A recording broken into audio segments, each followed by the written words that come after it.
সরকার দু আলম তিনি একটা ভবিষ্যৎবাণী করেছিলেন। পয়গম্বরে আরবি বলেন, ক্বালান নবী সাল্লাল্লাহু আলাইহি ওয়াসাল্লাম, সায়াতি জামানুন আলা উম্মতি, সায়াতি জামানুন আলা উম্মতি ইউহিব্বুনা খামসান ওয়া ইয়ানসাউনাল খামস। অতি সত্বর এমন একটা জামানা আসতেছে, যেই জামানার মধ্যে মানুষ পাঁচটা জিনিসকে মহাব্বত করবেন, পাশাপাশি পাঁচটা জিনিসকে আবার ভুলে যাবে। ইউহিব্বুনাদ দুনিয়া ওয়া ইয়ানসাউনাল আখিরাহ। ওরে নবীর উম্মতের দল, 1450 বছর আগে পয়গম্বরে আরবি ভবিষ্যৎবাণী করে যায়, এমন একটা সময় আসবে আমার উম্মতেরা পাঁচটা জিনিসকে মহাব্বত করবে, পাশাপাশি পাঁচটা জিনিসকে একেবারেই ভুলে যাবে। 1 নাম্বার, ইউহিব্বুনাদ দুনিয়া ওয়া ইয়ানসাউনাল আখিরাহ। দুনিয়াকে মহাব্বত করবে, আখিরাতকে ভুলে যাবে। অথচ কথা ছিল দুনিয়াকেই তরক করবে, জাহেদ হবে, মুজাহাদা করবে, আর আখিরাতের কাজ কারবার করবে। কিন্তু উম্মত উল্টা পথে চলবে, দুনিয়াকেই মহাব্বত করবে, আখিরাতের কথা ভুলে যাবে। এরপর বলতেছেন, ইউহিব্বুনাল মাল ওয়া ইয়ানসাউনাল হিসাব। এমন একটা সময় আসতেছে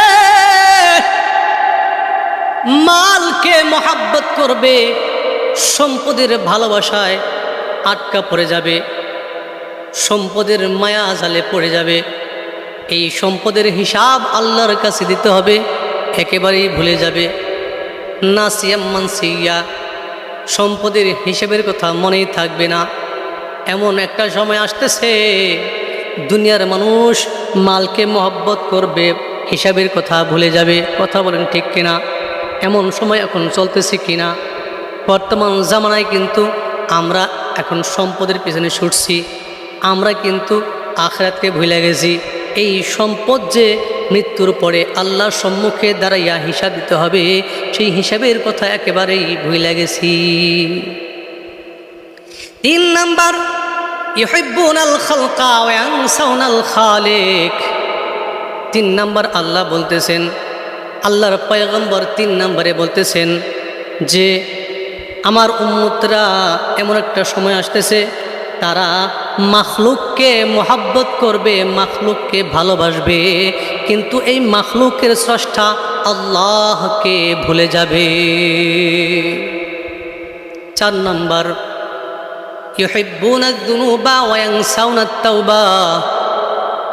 দুনিয়াবাসী এমন একটা সময় চলে আসবে তারা গুনাহ করাতে এত ভালোবাসবে, গুনাহ করাকে এত মজা নিয়ে গুনাহ করবে, এত ভালোবাসবে, তারা তাওবার কথা ভুলে যাবে। ইউহিব্বুনাল কুসুরা ওয়া ইয়ানসাউনাল মাকবার। 5 নাম্বার, দুনিয়াবাসী এমন হয়ে যাবে, আমার উম্মতেরা এমন হয়ে যাবে যে তারা বড় বড় অট্টালিকা, প্রাচীর, বড় বড় প্রাসাদ তৈরি করার পিছনে লেগে যাবে, বিল্ডিং বালাখানার মহাব্বত অন্তরে ঢুকাবে।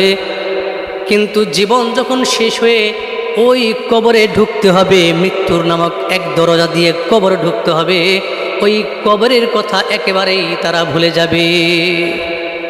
সেই জামানা এখন চলতেছে ভাই, সেই জামানায় এখন চলতেছে।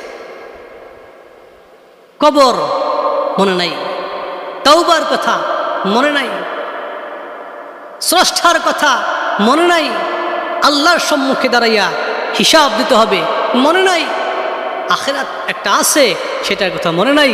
অথচ ইমানদার, আমরা মুত্তাকিন, আমরা পরহেজগার, এমন নেককার, অথচ কিছুই মনে নাই।